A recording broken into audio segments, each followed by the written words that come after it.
नमस्कार। इस समय देश में कोरोना को लेकर के जो फिर से आतंक का दौर एक शुरू हो गया है, वो एक अजीबोगरीब मोड़ पर है। अजीबोगरीब इसलिए मोड़ है कि पहले जिस ऊँचाई तक कोरोना पहुँच गया था और उसके बाद जब फरवरी में काफ़ी नीचे आ गया था, न्यूनतम स्तर पर आ गया था और उसके बाद अभी एक पिछले 15 दिनों से उसका आतंक फिर चढ़ाव पर है और चढ़ाव पर इस तरीके से है कि देश के 6 राज्यों में ही उसके 80% से ज़्यादा मामले सामने आ रहे हैं। ये ऐसा क्यों हो रहा है? कुछ स्पेसिफिक जगह पे ही ऐसा क्यों हो रहा है? और आप ये सवाल निश्चित रूप से उठा सकते हैं कि इसके उपयोग और इसके सावधानी बरतने को लेकर के हम लोग बहुत सारी बातें कहते हैं, नेता बहुत सारी बातें कहते हैं, साइंस बहुत सारी बात करता है। लेकिन जब आप हमसे बहस करने लगते हैं और कहते हैं बिहार में तो कुछ नहीं हुआ, जहाँ चुनाव हुआ था, जहाँ खूब सारी भीड़ थी, पश्चिम बंगाल में भी अभी कुछ नहीं नज़र आ रहा है।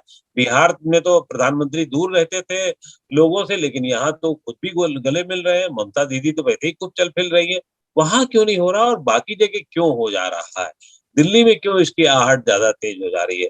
और अभी इस पूरे मामले पर कानपुर आईआईटी के कंप्यूटर साइंस विभाग के प्रमुख और वहाँ पर इस पूरे मसले पर उन्होंने एक गणितीय काम किया एक सज्जन ने, जो जो अपने आप में एक अलग हमें चेतावनी देता है। आखिर इस चेतावनी का आधार क्या है? तो हम बात कर रहे हैं डॉक्टर मनींद्र अग्रवाल ने जितनी कम उम्र में उपलब्धियां बटोरी हैं, इनको हासिल हुई हैं, वो अपने आप में एक रिकॉर्ड है। आपको शांति स्वरूप अवार्ड मिल चुका है, गणित के लिए पहला इन्फोसिस का अवार्ड मिल चुका है। इसके अलावा कई अंतर्राष्ट्रीय पुरस्कार भी उनके हिस्से में हैं, जिसमें गॉडल पुरस्कार है, क्ले रिसर्च अवार्ड है और देश ने उनको पद्मश्री से भी सम्मानित किया है। तो बहुत-बहुत आभार डॉक्टर मनींद्र आपका नवोदय टाइम्स पंजाब केसरी से बातचीत करने के लिए। आखिर ये माजरा क्या है? कम से कम अब मुझे तो मैं तथाकथित रूप से थोड़ा बहुत पढ़ लिख लेता हूँ। जब मुझे नहीं समझ में आ रहा है, तो दूसरे लोगों को कैसे समझ में आएगा कि कितना म्यूटेंट जो वो वेरिएंट है, ये म्यूटेंटेड है और कैसे ये कहाँ काम कर रहा है और क्यों नहीं कर रहा है।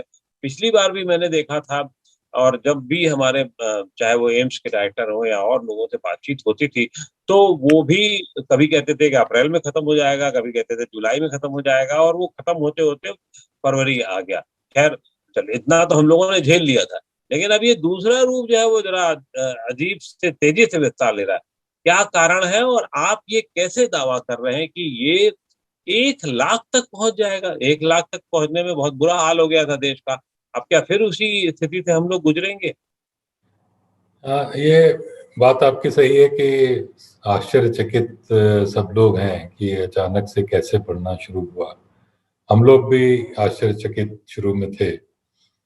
क्योंकि ये गणित का जो हमारा मॉडल है, ये हमने पिछले साल जुलाई अगस्त में बना लिया था और उसके अनुसार से हमने जब कैलकुलेशन करी थी तो निकल के आ रहा था कि सितंबर के महीने में भारत में वो पीक कर जाएगा, उसके बाद कम होना शुरू होगा और लगभग वैसा ही हुआ। 17 सितंबर को भारत में पीक किया उसने। और उसके बाद हम लोग लगातार उसको ट्रेस कर रहे थे और धीरे-धीरे अपना मॉडल भी और बेहतर बना रहे थे। तो उसके हिसाब से साफ निकल के आ रहा था कि फरवरी में काफ़ी कम हो जाएगा, उसके बाद अप्रैल के बाद तो लगभग समाप्त हो जाएगा। लेकिन अचानक से फरवरी के बीच में इसने बढ़ना जो शुरू किया, तो शुरू में तो हम लोग को लगा कि ये कोई लोकल चीज़ है, कोई विशेष नहीं है, कुछ समय में ठीक हो जाएगा, लेकिन ऐसा नहीं हुआ बल्कि और तेज़ी से बढ़ना शुरू हुआ। तो शुरू के कुछ दिनों में 10 दिन तक तो हमारा मॉडल भी उसको समझ नहीं पा रहा था, क्योंकि जो भी मॉडल में 3 मुख्य पैरामीटर्स हैं हमारे। एक है पैरामीटर है वो कॉन्टैक्ट रेट जिसको कहते हैं, उसका तात्पर्य ये है कि कितनी एक व्यक्ति जो कि जिसको कि संक्रमण है, वो कितने और लोगों को संक्रमित करता है। एक पैरामीटर ये। दूसरा पैरामीटर है रीच। रीच का तात्पर्य है कि जो पैंडेमिक है उसका प्रभाव किसी भी क्षेत्र के कितनी जनसंख्या के ऊपर है। अब जैसे पेंडेमिक जब शुरू हुआ था तो केवल दिल्ली, मुंबई जैसे कुछ बड़े शहरों में ही प्रभाव था इसका, बाकी भारत में प्रभाव नहीं था। तो रीच शुरुआत में इसलिए बहुत कम था और धीरे धीरे बढ़ता गया, और इस समय हम मान सकते हैं कि लगभग पूरे देश में इसका प्रभाव है। और तीसरा पैरामीटर इसका है जो कि कितने संक्रमण टेस्ट या डिटेक्ट नहीं हो पा रहे हैं, क्योंकि बहुत सारे लोगों को ये भी आता है कि उनको वो स्वयं संक्रमित हैं, उनको पता नहीं, क्योंकि उसका कोई असर ही उनके ऊपर नहीं है, तो उनको भी पता नहीं चलता कि वो संक्रमण उनके अंदर कब आया कब गया। तो वास्तव में कितने लोग संक्रमित हैं इसके कंपेयर में कि कितने डिटेक्ट हुए संक्रमित, तो वो एक तीसरा पैरामीटर इनके बीच का जो गैप है उसको नापता है। तो ये पैरामीटर समय के हिसाब से बदलते हैं, खासतौर से पहले दो पैरामीटर समय के हिसाब से बदलते हैं। रीच धीरे धीरे बढ़ता ही जाता है, और कांटेक्ट रेट जो है वो बदलता रहता है। अगर जैसे लॉकडाउन हुआ तो लोगों का मिलना जुलना कम हो गया, इसलिए एक संक्रमित व्यक्ति कम लोगों को संक्रमित करेगा, जबकि सब लोग एकदम सब खुल गया, लोगों ने मास्क लगाना बंद कर दिया, सब मिलने लगे, तो संक्रमण की रफ्तार बढ़ जाएगी, एक व्यक्ति ज्यादा लोगों को संक्रमित करेगा। तो उसके हिसाब से हमारे मॉडल में जो कैलकुलेशन था कि एक व्यक्ति 3 लोगों को संक्रमित करेगा जब सब खुल जाएगा। लेकिन जब फरवरी में डेटा आया और फिर शुरू में तो मॉडल कैप्चर नहीं कर पाया, उसके बाद निकल के आया कि एक व्यक्ति 4.5 लोगों को संक्रमित कर रहा है। तो इसका मतलब यह है कि उसकी संक्रमण की संख्या बहुत अधिक बढ़ गई, और इसी वजह से तेजी से हमने जो देखा है उसके नंबर बढ़ रहे हैं। इसका कारण 2 हैं। पहला तो ये है कि लोगों ने मास्क पहनना, थोड़ा दूरी बनाए रखना बंद किया, स्कूल्स कॉलेजेस खुल गए, बच्चे काफी घर से बाहर निकल के एक दूसरे से मिलने लगे। और दूसरा ये कि वायरस ने भी अपना रूप बदल लिया, म्यूटेशन उसमें हो गए, जिससे कि उसका संक्रमण करने की क्षमता बढ़ गई। ये मिनिस्ट्री ऑफ हेल्थ ने भी कुछ समय पहले प्रेस कॉन्फ्रेंस करी थी, जिसमें बताया कि कई सारे म्यूटेशन इस समय पाए गए हैं और कुछ उनमें से तेजी से फैलने वाले हैं। तो ये दोनों का मेरे ख्याल से मिक्सचर जो था उसकी वजह से इस समय काफी तेजी से फैल रहा है। लेकिन इसका एक जो ये तो चिंता करने वाली बात है, लेकिन एक अच्छी बात यह है कि जो जब तेजी से फैलता है तो उतनी ही तेजी से ग्राफ नीचे भी आता है। तो जब ये पीक कर जाएगा उसके बाद बहुत तेजी से गिरेगा। लेकिन सवाल ये है कि अब मैं जो आम आदमी के दिमाग में कुछ सवाल आते हैं उस पे आता हूँ, और हो सकता है कुछ सवाल आपको ऐसे भी लगे कि अरे ये क्या है। जैसे क्या अब फिर एक लॉकडाउन का रास्ता अपनाया जाएगा तभी चीजें ठीक होंगी, क्योंकि जब खुला है तो आप चाहे कितना भी हो मास्क लगाएं। मेरा खुद अभी चालान होते होते बचा, मैं फोन पे बात कर रहा था गाड़ी पे, और दिल्ली में थोड़ी अभी सख्ती हो गई है, अच्छी थी, तो जरा था मास्क नीचे किया था तो मेरा चालान होते होते बच गया। लेकिन खैर चालान होना भी चाहिए, अगर आप खुले घूम रहे, नहीं खुलना चाहिए किसी भी हालत में। तो क्या इसका हल लॉकडाउन है या फिर वही पुरानी चीजें हो जाए, सब बिल्कुल बंद हो जाए, इंडस्ट्री भट्टे में बैठ जाए, तब क्या कैसे किया जाए? नहीं, लॉकडाउन इसका हल नहीं है। अब देखिए, लॉकडाउन का जो उद्देश्य था, जो पहली बार किया गया था, वो देश में काफी सफल भी रहे। कि उस समय देश में न किसी को मालूम था कि जी। कितना ये वायरस का क्या क्या क्या परेशानियां खड़ी कर सकता है, इसको कैसे ट्रीट किया जाए, दवाइयां क्या दी जाए, ये नहीं मालूम था। पीपीई किट्स नहीं थे हमारे पास, हॉस्पिटल्स में बेड्स नहीं थे, अलग से जो वार्ड संक्रमित जोन बने हैं वो नहीं थे, तो कुछ भी नहीं था। तो उस समय लॉकडाउन लगाना बहुत आवश्यक था, वरना अगर उस समय इतनी तेजी से फैल रहा होता, जब सोच के देखिए पिछले साल के अप्रैल में यदि इतनी तेजी से फैला होता तो फिर बहुत अधिक परेशानी हो जाती। आज मतलब जी, आपका कहना है कि लॉकडाउन उसका हल नहीं? लॉकडाउन उस समय हल था, लेकिन इस समय हल नहीं है, क्योंकि अब हमें मालूम है कि इस संक्रमण से क्या क्या परेशानियां हो सकती है और उनसे कैसे हम उसको ट्रीट करें। ट्रीटमेंट जी। प्रोटोकॉल हमारे पास है, सब विंग बने हुए हैं, कोरोना के अलग विंग बने हुए हैं। और एक और जो चीज अभी पाई गई है इस बार के संक्रमण में, कि अधिकतर लोग एसिम्टोमेटिक हैं। ये भी पाया गया है कि अधिकतर जो एवरेज एज है संक्रमित लोगों की, वो कम हो गई है। तो जो जवान लोग संक्रमित होते हैं जब, तो उनके ऊपर अधिक असर नहीं होता है। तो यद्यपि नंबर्स इसीलिए बहुत बढ़ रहे हैं, फिर भी आप देखेंगे कि उतनी मृत्यु नहीं हो रही, नंबर्स ऑफ डेथ्स अभी भी काफी कम है। नहीं, लेकिन ये एक फिर पहेली हो गई है कि अब जो है वो युवाओं पे ज्यादा मार कर रहा है। वो बुजुर्गों को कह रहा है भैया तुम्हारे, चलो तुम बुजुर्ग हो किनारे हट जाओ, या बच्चे हैं तो किनारे हट जाओ। ये कैसे संभव है? ये कैसी बात है? क्योंकि उसी सोसाइटी में हम रहते हैं, परिवार में वही लोग होते हैं, आपके बच्चे होंगे, आपके माता पिता होंगे, तो ये कैसे संभव होता है? साइंस मतलब ये ये विज्ञान कैसे इसको चमत्कृत विज्ञान करता है? इसको बड़ा आसान काम नहीं है इसको समझाना, क्योंकि अ, अभी किसी को स्वयं नहीं मालूम फ्रैंकली। अभी भी स्टडीज हैं की जा रही हैं कि भाई जो भी म्यूटेशंस हैं उनका क्या किस प्रकार से असर बदलता है।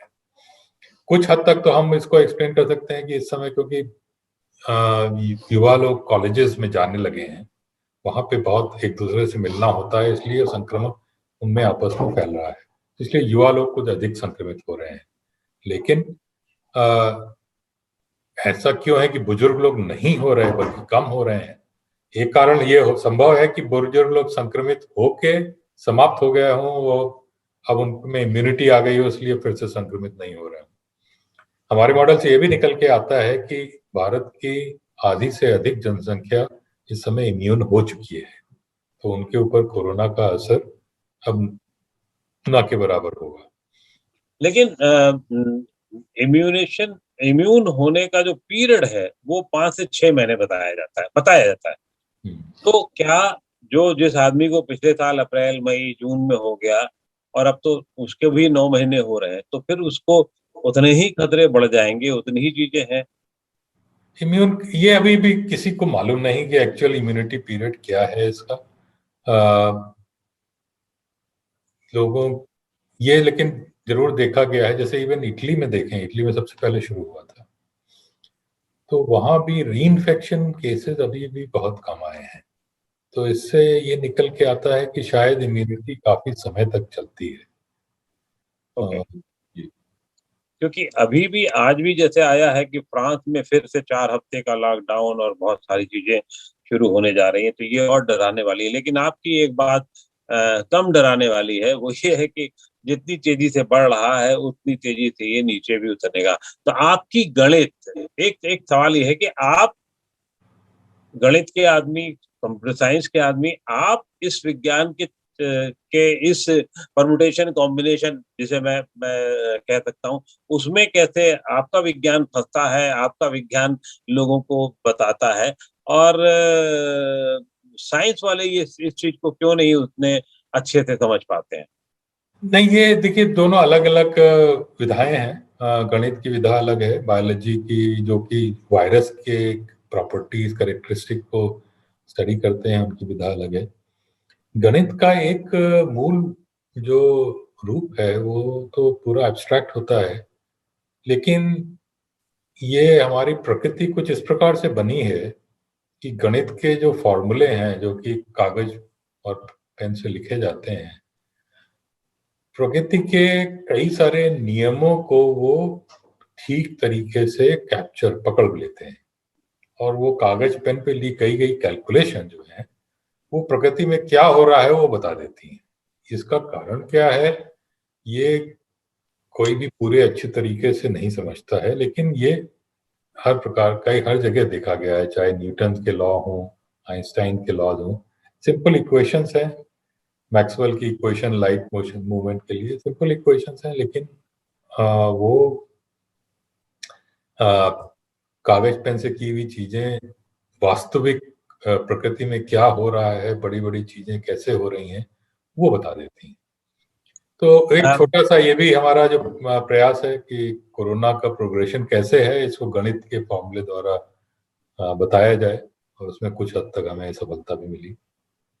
तो क्या ये हर्ड इम्यूनिटी का फॉर्मूला भी गणित की वजह से रहा है, या वो साइंस उसको समझने में ज्यादा आगे रहती है? नहीं, हर्ड इम्यूनिटी का फॉर्मूला जो फॉर्मूला है वो गणित से निकलता है, लेकिन वो फॉर्मूला की जो वैल्यू है वो साइंस द्वारा निकाली जाती है कि भाई आखिर एक व्यक्ति कितने लोगों को संक्रमित कर रहा है, और इस तरह की जो बहुत सारी चीजें हैं जो कि वायरस वायरस पे निर्भर अलग अलग हो जाती हैं, तो वो हम मेडिकल साइंस द्वारा निकालते हैं।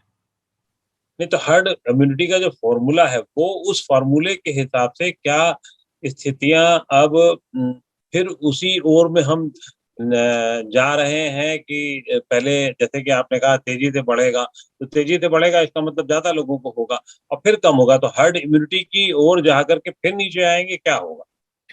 हर्ड इम्यूनिटी अब की बार जो मुझे लग रहा है, अब हालांकि ये कहना कभी भी शत प्रतिशत विश्वास के साथ नहीं कह सकते, लेकिन जो मुझे लग रहा है कि अब की बार जब पीक करेगा उसके बाद जब नीचे आएगा तो हम हर्ड इम्यूनिटी को पार कर जाएंगे। उसका मतलब तात्पर्य है कि उसके बाद फिर कोई इस संकट तरह नहीं की होगा, नहीं। हाँ, यानी कि ये संकट का अंतिम कार्यकाल है, अंतिम दौर है, जहां तेजी से ऊपर होगा, और फिर उसके बाद में हम मैं क्या आपको बता रहा हूँ, मुझे ये भी मालूम है कि आप द्वारा ये और लोगों की ओर प्रसारित होगा, और ये भी हो सकता है कि कुछ समय बाद मैं सब लोग मुझे बोलेंगे तुम क्या बेवकूफ़ी की बात करी, देखो फिर से कोरोना इतना बढ़ने लगा। लेकिन ये समझते हुए भी मुझे लगता है कि अब की बार के बाद हम हर्ड इम्यूनिटी की स्टेज पे नहीं, पहुंच। मैं इसको आप लोग आपको कहेंगे नहीं कहेंगे, लेकिन आपके मुंह में घी शक्कर इस बार बढ़ने मतलब बढ़ने के बाद अगर नहीं हो तो कम से कम मुक्ति तो मिलेगी हम लोगों को इस पूरे उस प्रक्रिया से। अच्छा, एक चीज और भी है, जैसे वैक्सीन का दौर पिछले 1.5-2 महीने से शुरू हुआ है, मेरे ख्याल से 1.5-2 महीने लगभग हो रहे हैं, और पहले फ्रंट स्टाफ को हुआ, फिर अब 60 वालों का हुआ, फिर अब 45 वालों का भी शुरू हो चुका है, 45 से ऊपर का जनरल लोगों को। तो क्या वैक्सीन लगाने के एक डोज बाद या दोनों डोज बाद वो पूरी तरीके से इफिशिएंसी रेट को अगर आप छोड़ दें, मान लीजिए 100 इफिशिएंसी रेट मान लें, तो क्या उनको बिल्कुल नहीं होने की संभावना है, या जैसे मान लीजिए अगर 80% इफिशिएंसी रेट है तो 80 लोगों को नहीं होगा, 20 को होगा, या एक डोज में या 2 डोज का? जी। तो वो तो जैसे आपने कहा कि एफिकेसी रेट पर निर्भर करता है, और जो कोरोना वायरस की वैक्सीन आई है वो उनका एफिकेसी रेट 70 से 90% के बीच में है। तो कुछ लोगों को 2 डोज के बाद भी होने की संभावना है, लेकिन जो 100% जो पाया गया है अभी तक वो ये कि यदि उनके किसी को होता भी है 2 डोज लगने के बाद, उसका असर बहुत कम होगा। हम्म। अ, कोई बहुत तो शरीर में इतनी एंटीबॉडीज बन जाती हैं कि उसको ज्यादा फैलने नहीं देती शरीर के अंदर। हम्म। तो ये एक बहुत जिसको कह सकते हैं कि पॉजिटिव चीज निकल के आई है वैक्सीन के। और वैक्सीन का असर कितने समय तक चलेगा ये अभी हम कुछ कह नहीं सकते, क्योंकि सब वैक्सीन बड़ी नई है। इनको नॉर्मल मतलब साधारणतया जो कोई नई वैक्सीन आती है तो 3-4 साल उसको देखा जाता है ट्रायल में, पूरा उसकी स्टडी की जाती है और तभी लोगों को दिया जाता है। लेकिन इस बार क्योंकि लेकिन इस बार तो साल ही जैसे भर में सब कुछ हो। आपकी सब कुछ जल्दी जल्दी में हुआ, इमरजेंसी में हुआ, और सही भी था, होना भी चाहिए था, तो इसलिए अभी हम ज्यादा कह नहीं सकते कि वैक्सीन का असर कितने समय तक रहेगा। लेकिन कोरोना का देख के कि जो नेचुरल एंटीबॉडीज भी हैं वो भी 1 साल तक तो कई लोगों में चल रही हैं, इससे लगता है कि शायद वैक्सीन वाली एंटीबॉडीज भी काफी समय तक चलेंगी। आ, आपने कुछ बातें क्या एक मुझे लगता है जो अंतिम बात है वो बहुत प्रभावी है और महत्वपूर्ण है, हम सबके लिए बहुत राहत की बात भी होगी कि कोरोना जो बढ़ रहा है थोड़ा बहुत बढ़ेगा, बढ़ेगा, और फिर उसके बाद तेजी से उतरेगा, और फिर उसका खेल खत्म मान लेंगे हम। मैं फिर कह रहा हूँ कि आपके मुंह में घी शक्कर, चाहे वो आप गणित के स्थिति से बता रहे हो, चाहे वो आप विज्ञान की दृष्टि से बता रहे हैं, लेकिन आप एक जिम्मेदार नागरिक हैं, जिम्मेदार वैज्ञानिक हैं, और उस पर उस दिशा से ये बता रहे हैं। बस एक बहुत चीज मैं बहुत कहना आभार चाहूंगा यहाँ पे, एक चीज बस जी। आखिर कि अ, जो मैंने कहा कि मुझे गणित के अपने जो फॉर्मूले हैं उनके हिसाब से लग रहा है कि ये इसके बाद हर्ड इम्यूनिटी आ जाएगी। लेकिन अब यदि फिर से कोई नया म्यूटेशन आ गया और उसकी वजह से फिर बढ़ सकता है, और इसलिए वैक्सीनेशन लेने में संकोच नहीं करना चाहिए। कोई मेरा संकोच नहीं करना सबसे है। यही सिर्फ कहना है कि आप वैक्सीनेशन जरूर करवा लें सिर्फ इतना ही नहीं, बल्कि सतर्कता अपनी और बरतते सतर्कता रहे अपनी लोग। तरफ से बरतें, आप हाथ क्योंकि धोते रहें, मास्क लगाते रहें और वैक्सीनेशन पूरा करा लें, ये बहुत जरूरी है। लेकिन फिर भी अगर इतने पे भी हम बचे रह सकते हैं तो इसमें बुरा क्या है? इसमें कोई बुराई नहीं है अगर आप सतर्कता बरतते रहते हैं और फिर आप वैक्सीनेशन करा लें, और कराना चाहिए भी। सरकार भी उसमें बहुत आगे बढ़ के काम कर रही है। तो इसलिए यही सबसे प्रार्थना है कि सतर्कता रखें, वैक्सीन जब भी आपको लगने के दिन हो जरूर लगवाइए, और जिंदगी अच्छी जिए। डॉक्टर मनींद्र भी यही चाहते हैं और आपको सचेत कर रहे हैं। बाकी तो फिर ऊपर वाले के हाथ में है, और अच्छा ही होगा ये मैं मान के चल रहा हूँ। बहुत बहुत आभार डॉक्टर मनींद्र अग्रवाल आपका। आपने नवोदय टाइम्स पंजाब केसरी को इतना समय दिया, और हमने जानबूझ के इसको बहुत गंभीर रूप नहीं देने की कोशिश की, क्योंकि हम जानते हैं कि बहुत गंभीरता ऑलरेडी चल रही है। तो इसमें से आपने लेकिन बातें बहुत हमें रोचक और महत्वपूर्ण बताई। बहुत बहुत आभार आप। ओके, थैंक धन्यवाद, यू। नमस्कार।